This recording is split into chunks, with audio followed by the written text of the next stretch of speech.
Anyway, I'm gonna grab a couple more of these puffballs. I don't think You're they'll grabbing butterfly flowers? Yes. I don't think they'll be fantastic. useful. I just want some. Also, Atticus, for this job, actually, you guys were paid a fair amount already. Like, you guys haven't taken a look at the coin purse yet, but, money is part of the equation, which is, I know, relevant to you. Glamier had also mentioned that he was going to pay you handsomely for this. Yes. What a good dude. I mean, it's good. All right. Hey. God. Oh. Okay, good. It's on the way, so I don't seem like I'm getting distracted. There's a red tree over there.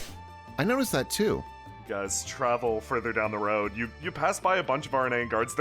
These ones are helping these people get their wagon unstuck from this little, like, side ridge.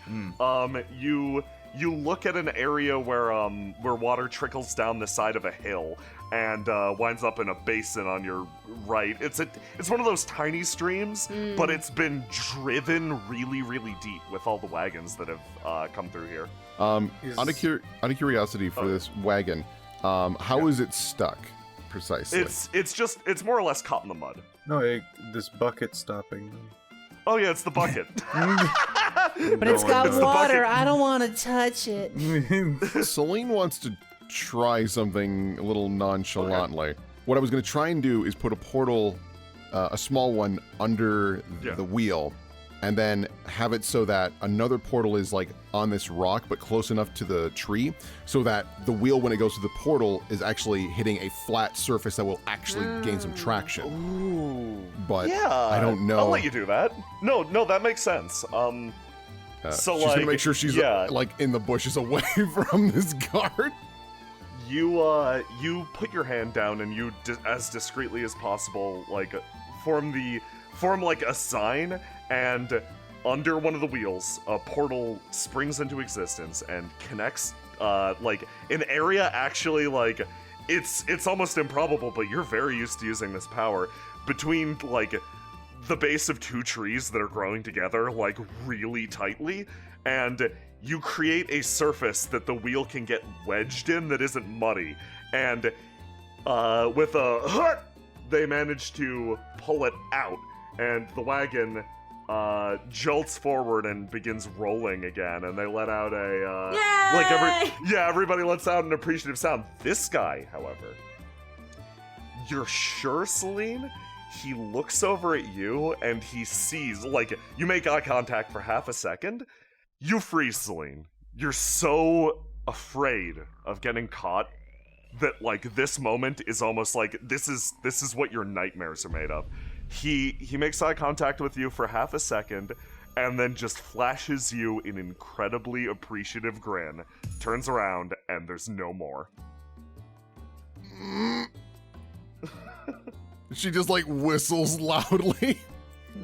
Yeah, well, like, despite the adrenaline spike, you actually got a read of this person almost immediately. There's no malice and no intent to tell. He just thanked you. Good. I'm gonna give you an experience for that. Hooray! Is this a giant hole or a shadow or? Oh boy, you going down there? Now let's not get ahead of ourselves. I'm just asking. What am I looking at? You look into an overgrown area of the path. It is almost pitch dark in there, and it is a ravine going straight down. And this is the part where I am experienced GMing for Marcus Valafi. It is very dark in there, but simultaneously you notice glowing bugs on all sides that also make it difficult for Velvet. Cheater! Celine has a big smile when she sees what I assume are fireflies. I didn't get to do but I have dark vision. Wow. You just saw me coming, and I opened the door, and you were ready with a baseball bat. The difference in light level is really something. It's so dark down there and so bright up here. Maybe here. Are they butterflies? She wiggles the flowers in front of her. Oh shit. Or are they fireflies? They are bioluminescent butterflies. Ooh. Are they butterflies? Velvet. Wiggles flowers, they descend on her. But that would actually be horrible. Why did I do this? Yeah, no, you wiggle the flower and they begin to move towards you. Oh, okay. Do you want me to take that from you? Yes, here. What Velvet is like, she's like, oh look, glowing butterflies. And what Velvet is It's seeing, like when you light off a fucking sparkler and it's right next to your eyes. that's an abyss full of bouquet that I can't see past. And it's kind of scary a little bit. Oh God, they're getting bigger. Oh God. Yeah, Celine leads the butterflies away, like walking slowly so that she doesn't walk too fast, and the butterflies go, and that's that. Okay, Celine, you now have a flower covered in bioluminescent butterflies, and Velvet, you can use your dark vision. Thank you. This is rad. Oh, I love these. I hope there's not like a giant glowing butterfly at the bottom. Celine's just like, oh boy, I need a third persona now. Butterfly. Okay, so Velvet, looking down this ravine, you get a strange sensation in your gut looking down. It almost feels like this place is calling to you. Like something on the other side is trying to beckon you inwards, and beyond the darkness, which you feel significantly more comfortable in, you see a light and almost like a thin grassland extending into the distance, at which point your difficulty seeing in the daylight cuts in. But you can tell that this ravine is a passageway to somewhere well hidden, and somewhere that really wants you to get on over. There's sick people. Can you see? Do you want my? He starts fiddling around looking for his glasses. Velvet and Atticus, you decide to take a good 5 minutes to just take a peek down there, because gut feelings you found are really good to go off of. You take a quick detour, you travel down the ravine. Celine, you wait up here with Glamier and Sprout, and a few minutes later, they wander back into the clearing. The events of which we will discuss at a later point in time. I bet Glamier is enjoying those glowing butterflies. Yeah, no, Celine's just showing them off. Like, look, I've never seen these before. He's looking at it like a moth looking at a lamp. Do you want to hold this? No, that's too much responsibility for me. No one man should have that kind of power.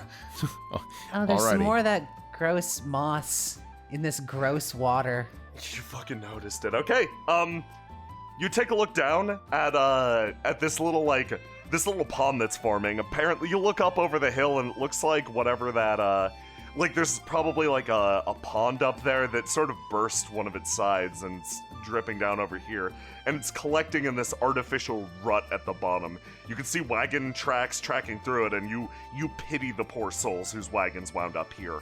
And in that moss that you see glowing around the bottom that's lighting up this puddle ever so slightly, you see a single coin. It stands out from all the others. It is silverish, and it seems to be adding light and character to the moss. Good eye, also. I thought I was being sneaky with this one. Atticus Do you have a will, magnet detector? put on his big safety glove. Oh, that's really pretty. I'm just gonna reach down and pluck that coin up. You have acquired the mystery coin. Oh, shit. Velvet, when you put on a glove and stick it into the water, Velvet has the reaction of a squeamish girl looking at someone stick their hand like a coroner sticking it into a body. You now have the mystery coin. It's a fact. You get a bad /good vibe from it. Very confusing. The coin sends mixed messages to you. Is one half of it bad and one half of it good? Like one side? One half of it does have a skull on it. Yeah. Oh, no. Jay, is this the... Oh, we've got the next item in the death Bless flag you. set. I can't believe that we're kidding Atticus into the sudden death flag kit where he either kills the enemy in one hit or dies. I did not see the moss, but I was going to go over and look at the pond, mostly because I was curious whether it's draining, and whether it was draining. No. Not well. Like the grass that you're. Oh God, I'm so sorry, Velvet. The grass that you're on is kind of marshy. There's this is almost hitting her line of oh no, is this water versus is this mud? Because Yeah. she's okay with one but not the other. It's I gross think in this direction. She's like, she kind of steps out of it. She's okay. There is definitely a time and a place where that does scare her. If you've ever been walking in a heavily wooded area where there's like a lot of reeds Yeah. and it's like mud, and then suddenly it's like 5 inches and then a foot of water out of nowhere. But there's so much pond scum you can't tell. That is her fear. She looks longingly at the forest path to the right, but figures it's probably better to stay on the road. Yeah, I was curious about it too. Maybe someday. Maybe Someday. Maybe if we end up coming back to Crossroads. Is this a little drawbridge? Yeah, That's so cute. Why? it's adorable. You don't know. What? You commit the drawbridge to memory, actually. I'm gonna give you an experience with Tiny Drawbridge. Howdy, folks. Looks. Yeah, they're- what they're is engaged. Quentin here doing? They're engaged in some pretty lively discussion of how they're gonna fit his wagon across this bridge. They're measuring stuff. They're discussing it. One of the reasons that I like this system is because like you could be like, oh, is this a drawbridge? That's weird. And I could be like, yeah, take game currency for that. What? Because that's a weird thing that like people remember. Like, oh man, I remember there was a tiny drawbridge in the woods. That was funny. Yeah. It adds character to a person. It's weird. Velvet looks up at this autumn tree. Yeah, no, Celine's been eyeballing this the whole time. She loves the color. Yeah, no, for some reason this tree is weirdly autumnal, which doesn't fit the season. A lot of fallen leaves lie around it. You can tell that, was there not a lot of chaos happening here with people dragging stuff past? This would be a great place to just like meditate and collect yourself. Or Is have the- a picnic. Is Or it? have a picnic. Is it like turning because it's dying, or turning because it's like No, magic? seems alive. Okay. What is happening seems to like- this tree? I've never. Oh yeah. Why You're are all the from the leaves on the desert. ground? At a different part of the year, the trees turn from green to like yellow to red, orange, and then brown, and then the leaves fall off, and then the trees basically more or less go to sleep for a while it gets too cold for them. Kind of like a lizard. Oh, okay, Yeah. that makes sense. You think of the lizards leaves like do shedding that. their skin. Yeah. Sprout, are you digging around over there? Yeah. Cactuses just hang out no matter the time of year. Yeah, Sprout? Yeah. Find a sword? Yeah. What do you mean, yeah? What do you mean you were expecting it? Sprout wanders back. You What do take you a have, look. buddy? you- sword! A sword. You take Oh boy. you Sprout actually. Yeah, no, you take a look under this autumn tree, and pressed up against the trunk of it is actually this old sheathed sword just resting there. Where the heck did you find that? Is there a ghost around here? You take a look around and you don't see any. Atticus starts looking around for an offering basket. You don't see any offering baskets either. Celine, she's not going to take the sword away from Sprout, but she wants to get close and examine it. Does it have like a family sigil on it? Does it have any specific design that she might be familiar with because of who she knows? Ooh, that's a good question. You're more familiar with forging than most people, but no, taking a look at this is just an old worn blade. Any amount of study and any amount of like figuring out what's up with this will take a little time and probably an expert. I'm going to add the ancient katana to your inventory. Huh. Ned is now And, samurai. Yeah, Ned can be a samurai now. I haven't seen a sword like this before. Just be very careful with it. He holds it up victorious. And then kind of turns his arms and sort of his body around, and you see the sword look like it's going to spin around his body and then just kind of disappear behind him. It's gone. Velvet looks at Sprout and then looks at Glamier and then looks at her own hands. Can everyone do that? Glammy's looking at Velvet and then sprouting back and forth as well. No, that's gone. Velvet, Wow. all you need to know is it's just a little bit of, and she like fiddles with her hands and like makes a card appear. Sleight of hand.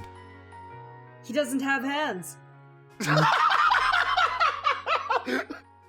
You take the rest of your journey at an even pace, growing dread in the back of your mind, and you approach the town of Bounty. You can see, traveling all around you, are RNA soldiers. They're worked up into a tizzy. They're getting people out, and they're doing it quickly. You hear yelling, general rabble-rousing. And yeah, you cast your gaze around. You can see the farmlands that Bounty is known for to your immediate left. Little collections of grain, and off in the distance you see a little farmhouse. This place would be pleasant if it wasn't for the presence of all of these RNA guards. And then, Velvet, your eyes fixate to the right on the river that is dividing Bounty from you. There's this one bridge that crosses it. Oh. And otherwise it's through the water. Oh, Celine, can more than one person go through your portals? Now this is gonna sound really creepy. Not if you're alive. My portals only allow me and inanimate objects to go Velvet through. makes a hissing sound as she considers dying. But that being said, Oh, if we almost brought the perfect party, we forgot Jillian. Sorry, too busy being emotionally compromised for once. but I mean, if you'd like, I can maybe make a little zip line for you, going from one tree to another. I'll If figure you out like, something. I could maybe kill you. I don't know. One of the guards kind of wanders up. Hey, can I help you guys? He sounded a little like Winston Overwatch. It's me, Winston Overwatch. Can I help you I would find like to some purchase your peanut butter? finest people butter. Oh, there's a very easy way across the river. Here. Oop. No, this is the voice that I am doing now. You made the bit. I gotta roll with it. We were hoping to stay the night if possible. Been traveling for a little bit. In Bounty, he looks across the water. Oh, is something happening? If you want to get it, no one's asked to get in all day. That isn't a problem for my captain. He decides, if you want, I guess, walk up to the gate, tell them why you're staying. Do you have family inside or something? Yes. Okay. Yeah. Talk to the captain, tell him you've got family inside. I'm sorry. Atticus raises his hand. Yes? Are the trains still running? Yes, the trains are still running. It'll be a longer line than usual. You might need to pack in, but yeah, trains are still operational. Okay. Thank you. So, Yeah, he walks away. we have family. Atticus starts to Ooh, turn away. What is that? What is he looking at? He points to the scarecrow up here. It's in the middle of the field. There's a man on a stick. Oh. It's like that thing in the woods. That is nothing like that horrible dummy. Yeah, no, that, Atticus, is a scarecrow. Its entire purpose is because, birds will pick out the various vegetables and whatnot, but they'll leave if they see a person, so they just make basically a big doll to scare them off. Glamier's looking at it and he looks terrified. Celine just slowly puts her hand over Glamier's eyes. Don't look at that. My vote is that we pretend that Atticus has family on the other side because he is an adorable child, and they won't be able to say no. True. Technically, since I'm 12, I'm actually a preteen. Celine just puts her hands in the air. I understand. That's actually very important. Velvet has a strange expression where her face goes from neutral to smile to curved dash and then back to neutral. Okay. Yeah. Besides, when it comes to family, if they don't buy that, we can say we're trying to get a train back to family, which is true in my case. Honestly, I'm going back to Snowdrop. Yeah, let's but I mean, I highly doubt it, but if these guys are just boots on the ground, then maybe they'll just be like, yeah, go on in. You never know. And oh my gosh, map I'm so will sorry, just Sprout. closed. Here, I'll Sorry, there's too much water on this map. I am out. I'll take him. Those people can just die. It's fine. Celine's just kind of like examining this cart. It looks fancy. Is it actually a? It's actually pretty fancy. It appears that this cart wasn't made for transportation, but instead like it has some sort of entertainment use, maybe. It's got like real fancy, like almost faux stained glass windows. You can see like little bits of like sort of plasticky material spread over them. Oh my gosh. Yeah, Glamier, you recognize the card of another fortune teller, actually.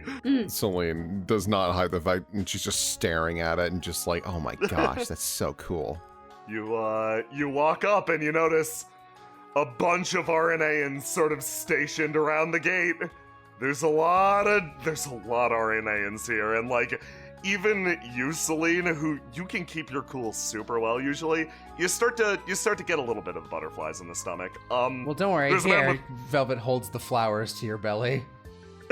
Glamier looks behind him, notices one of the flowers fell off, and he's sad. Oh no! Velvet replaces it with one from her bouquet. One of the guards up here has a clipboard, it seems, and is like officiating people past. Oh man, when they get promoted, they're handed a clipboard and nothing else. Celine notices that the young lads have wandered off. What are you looking at, Sprout? Sprout is looking up at this red wheelbarrow, I think it is. Yep. And raises up a cautionary arm and like extends slightly and like touches it. It's a wheelbarrow, buddy. Oh, I would like nothing more than to set you in that, because I could give you a proper ride then, but that wheelbarrow belongs to someone else. Yeah, Sprout, and we are not in the business of stealing. She just like lightly picks him Suddenly up. you see someone come out of the back of this wagon. Hello. Hesitant nod. I'm sorry, he was just very curious. Is this a farm? Does the farmer live here? The guard turns around. Not anymore. Oh. Yeah, no, not oh. They were some of the first out.